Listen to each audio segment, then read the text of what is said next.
Let's move on to another call. We've got Nigel in Kent. Hello, Nigel. Hello, Iain. Good evening. Good evening. I think I recognise that voice. Well, yes. I mean, I think maybe the panel may as well. Gogglebox. But it's great to see Labour discussing immigration. After all, it was their opening doors to Eastern Europe and Southern Europe that has led to wages of ordinary folk being depressed. And I wonder, given that the EU says there's nothing we can do to change open doors, are there any circumstances in which any of the panel would vote no in the referendum so that we can get back control of our borders and help the wages of working class people? Well, for those less talented than me in spotting voices, that is, of course, the voice of Nigel Farage, the UKIP the man leader. off Gogglebox from Kent, but no, that's obviously not the answer to that. His name is Dom. Okay. Yvette Cooper, you're Shadow Home Secretary. Are there any circumstances you can imagine voting no in a referendum to, as Nigel puts it, sort of safeguard our borders? If I thought it wasn't in Britain's interest, then I would vote no, but I just strongly think it is in Britain's interest. So I've got a factory in my constituency, a Haribo factory, that the new management... Yeah, you should. It's very nice. Terrible for your health. I know. I'm diabetic. It's a new factory and it's going to be hundreds of jobs, and they told me they're investing because we're part of Europe, because it's going to be exporting to Ireland, to France and Spain, and they would not be thinking about doing that if we weren't part of Europe. So I think, look, that's hundreds of jobs in my constituency that depend on us being part of Europe. And so that's why I think, look, the question back to Nigel is that any circumstances in which you would vote yes, or are you just so ideologically blinkered and anti-Europe that you always want to just shrink our country, make us turn inwards among ourselves, make us a darker, narrower, more impoverished place? Liz? No. I mean, look, what would happen to this amazing capital city of ours if we were out of Europe? What would happen to the manufacturing jobs across the Midland? How on earth would we tackle climate change or work with other countries to tackle terrorism? We have got to make the strong and positive case for Europe. Yes, it needs reform. We all know that. But, it's great for jobs, for social protections, for tackling some of the big challenges we've got as a country. I am, yes, first, last and always. Jeremy, UKIP really are now the party of the working class, aren't they? No. Well, in large parts of the north they are. Well, they're the party of despair and cynicism. Nothing Nigel Farage has ever said or will build a school, build a hospital, get a new teacher or anything else. All they do is complain and blame it all on a minority, whatever it happens to be. If he's worried about wages, perhaps he should support a much higher minimum wage, like the TUC call for £10 an hour, and call for really tough regulation of that minimum wage, because if there is undercutting and exploitation, then obviously that's wrong. That's why the Gangmasters Authority was brought in. I think those things are very important. He should also think about the 2 million British people that have chosen to live in other parts of Europe, happily live there and make a contribution to those societies. What kind of world does he want to live in? Have we unwittingly stumbled on something from the 1983 manifesto that you didn't agree with? You didn't want to come out of Europe? The 1983 manifesto said there should be a referendum on Europe. I think it said withdrawal from Europe. What my view on Europe at the moment is that we should be negotiating better working conditions across Europe. We should be negotiating better wage levels and social protection across Europe, because what we've got with the Maastricht Treaty, the European Central Bank, which I realise relates mainly to the Eurozone but not exclusively, is a Europe that's more dedicated to capital movement, which I would have thought Nigel Farage would be very strongly in favour of. Nigel Farage is against social protection. Sorry? Would you ever vote for us to leave? If Europe becomes a totally brutal organisation that treats every one of its member states in the way that the people of Greece are being treated at the moment, then I think Europe will lose a lot of support from a lot of other people. What about next year? How would you vote next year? We don't know what the referendum's going to be next year. We don't even know what the question is, and indeed, I don't think David Cameron even knows what the question is. If it was just in or out, yes or no? Just one second. My view is that Labour should make a negotiating point now about the question of conditions. We're not in government, Jeremy. We are in opposition and we have a lot of support. We do have some say in the... Just because we're not a majority in Parliament does not mean we don't exist and can't do something. Do you not think, though, that the way... We're not in a position to negotiate with Angela Merkel, the way the EU has behaved, or the Eurozone has behaved towards Greece, for example, do you not think that on its own is worthy of consideration of actually leaving it? It's a bit like... It is like a dictatorship. They have dictated to Greece, have they not? We're not in the Eurozone, and I'm glad we're not. My problem is whether or not the Eurozone gets greater and greater control over Europe. We actually already have a two-stage Europe. Now, I think what I do support is a wider Europe with environmental, social protection and free movement of people. But if the vote was tomorrow, would you vote yes or no? I'm going to Andy Burnham now. Yeah. Andy, I think just respond to what Nigel Farage said initially about, are there any circumstances that you could consider voting no? Well, there aren't, because I always will believe that being in Europe is better for jobs in our country. Our prosperity is bound up with being in Europe. But here's maybe a difference between me and the other candidates. I think Nigel raises an important issue that we have to address, and that is wages are undercut. Certainly it happens in my constituency and in other parts of the Midlands and the North. And if we look like we're not addressing that issue, then we aren't going to win back people who are now voting for Nigel's party, who used to vote Labour. So as part of this renegotiation, I believe we need to see legislation through Europe that protects the going rate, that protects the wages of the skilled workforce, because otherwise Europe begins to look like we already have that. It's called the minimum wage. No, we don't. It was dropped, actually. It was a proposal a few years ago, but it never came through.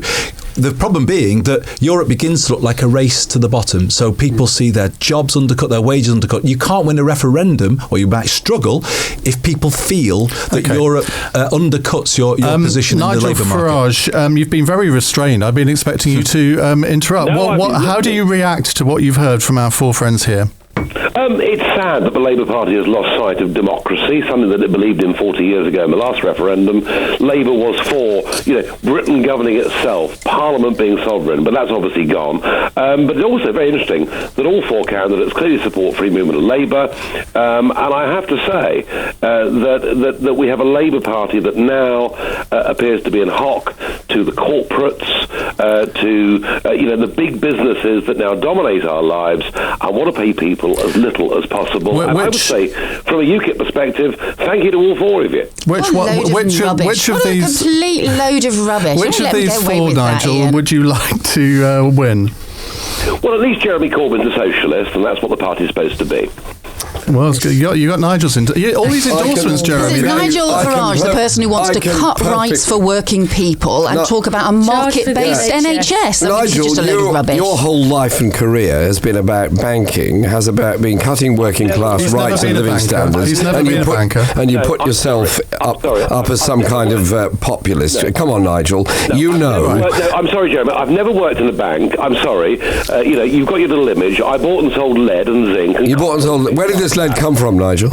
Well, it comes from all over the world, actually, and that's the point that all four should address, that our future is not as part of Europe. Our future is as a global trading economy. I'm sure you were very concerned about the working conditions of the lead miners. We're going to move on. Nigel, thank you for phoning in. I expected that to be spirited when I saw that name on the board there. Let's go to Martin in Barnes. Martin, what would you like to ask?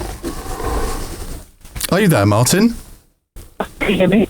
Vaguely. What would you like to ask? But not vaguely. In your first shadow cabinet as leader, would Ed Miliband be in that shadow cabinet? Liz? I don't know what Ed's going to be doing. Well, assuming he's an MP, so he's available to serve in a shadow cabinet. No. Would you ask him? I think we need a new generation of people in the shadow cabinet. So that's we have got to kind of lead our party away from this catastrophic defeat we had. Just to be clear, you wouldn't ask Ed Miliband to be in your shadow cabinet? I don't know what Ed is doing. I haven't spoken to him. I've had a brief conversation with him. Assuming that he was willing to serve, would you want him in your shadow cabinet? I haven't made any decisions yet about who would be in the shadow cabinet. I'm focused on winning this election so that we save our party and can change the country. I'm taking it that you wouldn't, judging... I'm reading between the lines here because you won't be straight with me. I really have not made any decisions about a shadow cabinet, but I think we need a new generation of politicians to help lead us into the future. So does that mean that Andy and Yvette wouldn't be in it either? No, they have a massive amount to contribute, but that's what we need. We need to make sure that we have got people in the shadow cabinet who bring experience with them, well, but also a fresh, he was in Gordon Brown's cabinet for 3 years. You're not going to be able to push me in on saying who would be in my shadow cabinet. Of course, you're going to try that. It's your laugh job, yet, Andy, because that is your job. But I'm not going to fall into that trap. Jeremy, what would your answer be? Yes or no? I would want Ed to be doing what Ed did very well, which was when he was Environment Secretary, dealing with climate change issues. So you want him to be Environment Secretary? I would want him to be very involved in those issues. See, now, why can't you give an answer like that? He's got amazing abilities in that area. Because I have been honest in saying I haven't been giving out. Yes, I have. You must know whether you want a former leader of your party in your shadow cabinet. I have not made any decisions about a shadow cabinet yet, and I don't know what Ed wants to do in future. I know who I'd have in my shadow cabinet. I'm not even an MP. Oh, well, good. Who would that be then? You. Thanks very much. Andy, can you give me a straight answer? Well, I like you very much, Iain, but I'm not doing my cabinet reshuffle live on your so why were you programme. Laughing when she gave that answer? Well, because I make him smile, Iain. I always make him smile. I mean, you said the other day that you'd have Jeremy in the shadow cabinet, so why can't you tell me if you have changed his mind? Ed has got a huge amount to contribute, and I think in time... But just not in your shadow cabinet. Pardon? Just not in your shadow cabinet. I don't know what he wants to do, and Liz is... we don't know what Ed wants to do, but he's got a massive contribution to make, and in some ways, William Hague, in the same way, kind of made a contribution as leader, went away and then came back. I don't know what Ed wants to do, but I can imagine that he will play a big role in politics. Every Labour Party member or activist listening to this now or watching us at lbc.co.uk, I think they would like to know what kind of people you would want in your shadow cabinet. You told us on Sunday you wanted Jeremy Corbyn in your shadow cabinet. Say that. You did say that because I was watching. Oh, you were joking.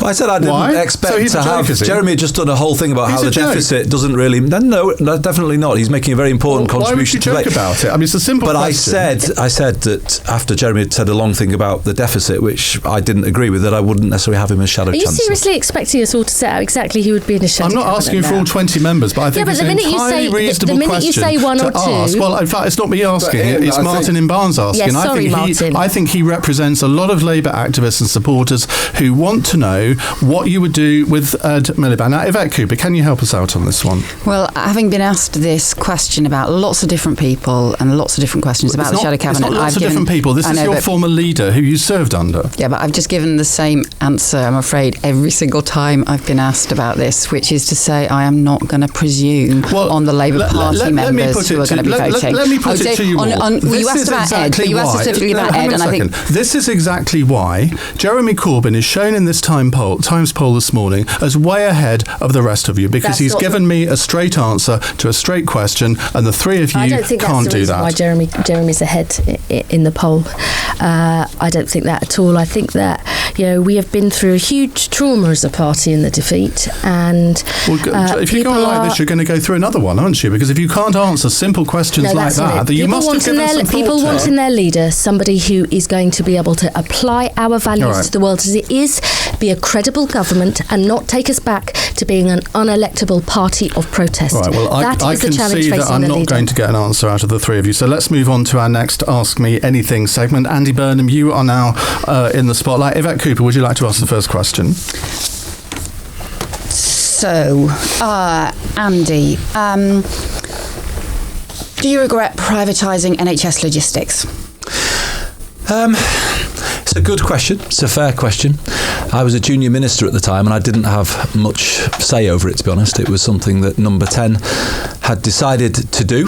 I went through a long debate with the trade unions and there was an argument for doing it because NHS logistics was basically lorries, depots, bandages, syringes, all the kind of stuff that the NHS needs. It wasn't clinical services at all, and indeed wasn't a service that people would think is in the NHS. But it began to change my view about the role of the private sector in the NHS. And as Health Secretary in 2009, I changed Labour's policy on the market and the use of the private sector. And I don't remember getting much support from people when I did that. But I stick true to that because I believe the NHS should be about people, not profits. There is an argument to be had about the level of involvement when it comes to additional services or services on the margins. But that wasn't a decision in my gift, to be honest. I was told to do it.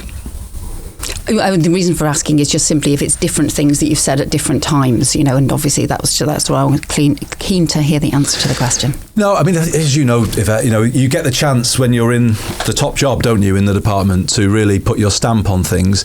And I came into the Department of Health in 2009, and I found, in my view, a situation where the market had been allowed to advance too far into the NHS. And it matters then, doesn't it? The test of all of us is, what did you do then when you were there on the spot? And I changed Labour policy, and I don't remember getting much support from you at the time, or indeed anybody else around the cabinet table, but there we are. Yeah, but it's not just about the decisions that you take as a Secretary of State, it's also about actually the influence that you have as a junior minister and whether you can persuade people and the arguments that you have as well.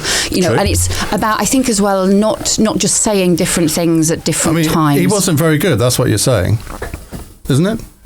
What, because he couldn't persuade his bosses? I think Yvette's trying to say that. Yvette's trying to say that I was... I think you're saying you weren't a very good junior minister. Trying to say I was being inconsistent. I mean, if you look back, I was questioning Number 10 all the time, who were pushing this, whether this was the right thing to do, because I am not somebody who by instinct wants to privatise. Well, wasn't my parliamentary record has shown privatised under your watch, wasn't there? Well, no, this is another thing, actually, because I inherited that situation. So I inherited a situation where... You could have reversed let me answer the question. I inherited a situation where a process had been set in place over the future of Hinchinbrook Hospital. And when I came in, this is one of the reasons why I changed policy. I changed the policy. Change that one. You could have done, but you didn't. I did. No, I changed the policy in 2011. to NHS preferred provider. And that was then the regime under which that would have been considered. But the point being, which is the point that I've consistently made, it was privatised by the coalition, not by the last Labour government. It was started under your watch. The process was started, I think, under the previous Secretary of State to me, so not by me. Liz Kendall. We suffered the worst defeat in a generation. Do you still think the manifesto was the best you'd ever stood on? In my constituency, Liz, is what I say. Didn't say that. It was at the GMB. Because you stand on a manifesto, don't you, in front of your own local voters. And I think it gave me more to say to people than the 2001, the 2005 or the 2010 manifestos. It had more of direct relevance to those people because Ed, in my view, rightly put his finger on the growing insecurity in the workplace. And that spoke to a lot of people in my constituency. And I'm quite proud to have increased my majority by over 2,000 on the back of that manifesto. Up votes in safe seats. You've got to get votes back, and it didn't resonate with the rest of the country. That's why I've also said that the last election, for me, the general rule was the longer the drive you were walking down to knock on the door, the less you had to say to the people who answered at the door, because the manifesto was too narrow in its appeal. It had a lot to say to constituencies like mine, but not enough to say to the country. Jeremy Corbyn. Andy, you've made some really good points about adult social care and the crisis of it, and as Health Secretary you grappled with the whole problem of elderly people, dependent elderly, usually not being able to get out of hospital and get into local authority care. It's a huge issue, and you tried to set up a joint approach and a joint agency. The problem we have at the moment is the enormous cuts in... The question is this. The problem that we have at the moment is the enormous cuts in local authority budgets means we're getting into bed blocking back into the NHS and there's no move on. You support the principle of austerity, light. Therefore, the biggest area of cut was going to be under our government. So are you still supporting the idea that we cut local authority expenditure, knowing full well what the problems are going to be for adult social care? I don't support austerity light in those words, Jeremy. But if you look back at the last look back at the last Parliament, I, at the beginning of the last Parliament, said to the government, said to Cameron, do not cut social care because in the end it will create a problem in the NHS. I said, don't give all the money to the NHS, use some of it to support social care, and they didn't do it, and I think we're reaping the consequences of that now with too many people stuck in hospital. But would you bring adult social care into the NHS? Yeah, and that's where I think you and I may agree, because what I would do is pay differently, ask people to pay differently for social care. That is on the NHS principle. So everybody contributes, but then everybody's covered. And do you know, Liz, I'm going to make a difficult argument in this campaign for this, because I just believe this passionately, that we should have an NHS that covers all of people's needs, physical, mental, social, and it should be paid for on the same principle where everyone contributes and everyone's covered. And I think the country will believe in it and go for it. How much would that cost, do you think, Andy? Well, to pay for entire social care through what? General taxation? No, it's not. It's about paying for it differently, because people are already paying for social care. They're just paying in the most unfair way imaginable. How much would it cost? Does that answer the point? You said we need to get they're paying anyway, but they're paying in the most unfair way, where somebody with dementia pays with everything that they've got, everything that they've worked for. How much would it cost if we're going to get our economic credibility back? But economic credibility comes from giving people a service that supports people who care, as you've said. I think you've made that point. Supports people who are carers so that they can remain in work later into life.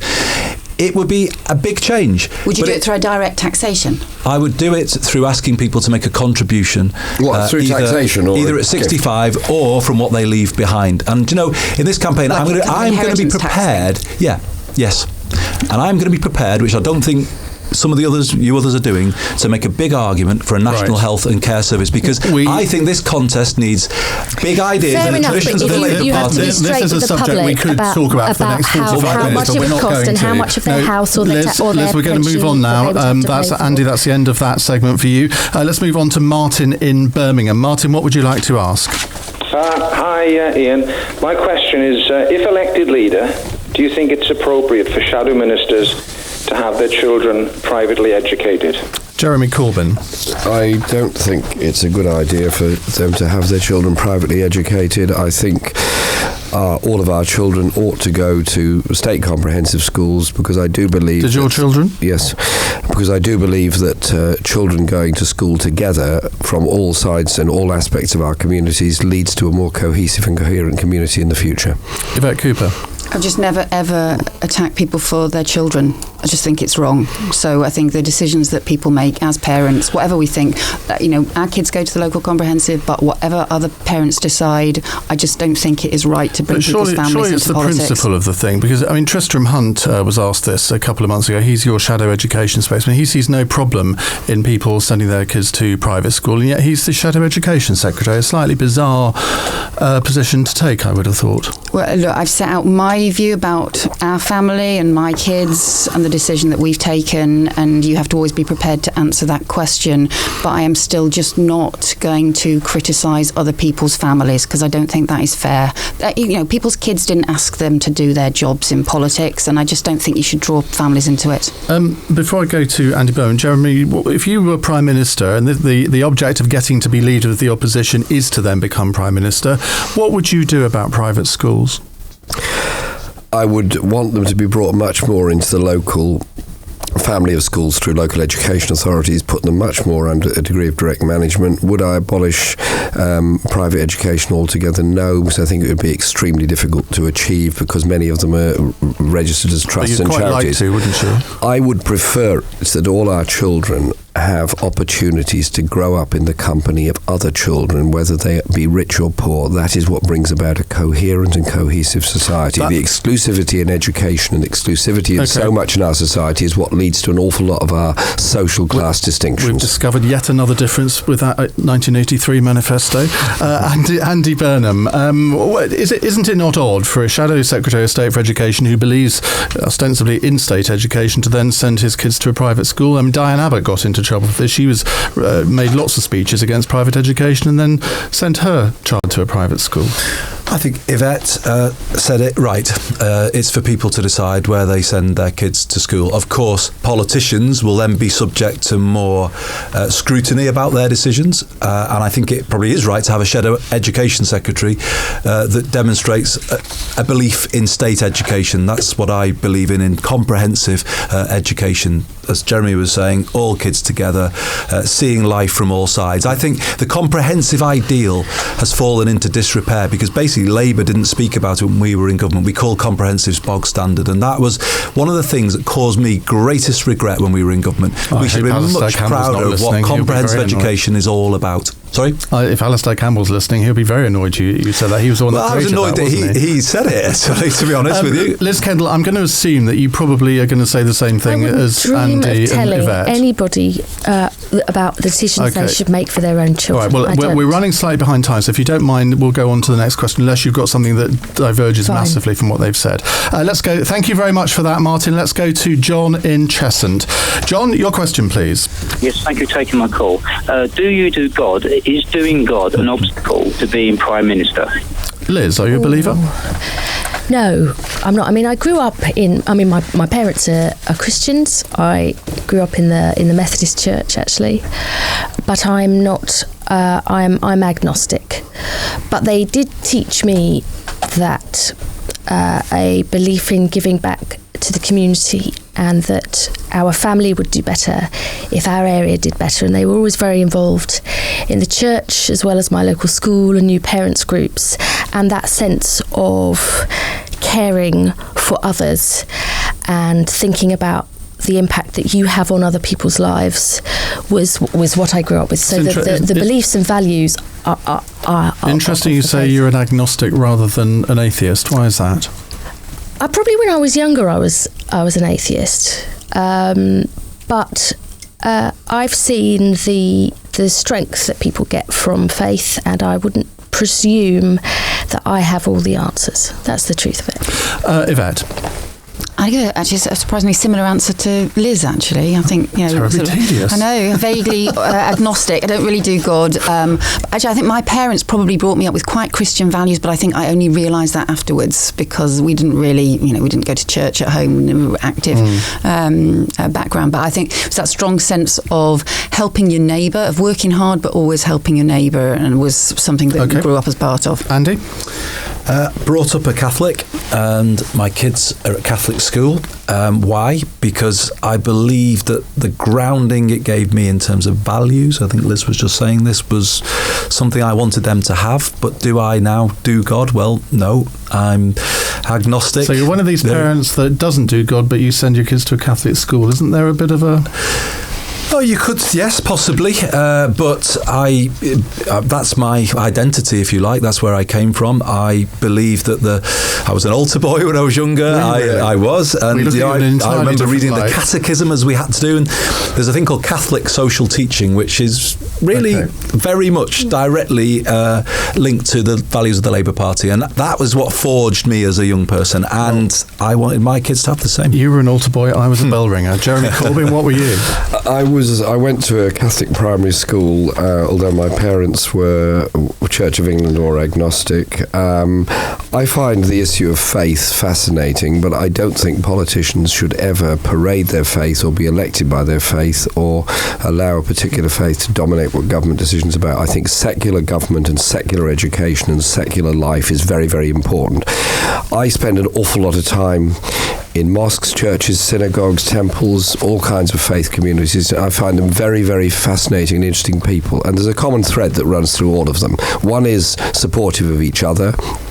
The other is inclusivity and supportive of the local community, and also reaching out and trying to help people in distress. I'm going to give you an example. There was a lovely moment. Very quickly. There was a dreadful incident in Muswell Hill 2 years ago, when a Islamic centre was burnt down.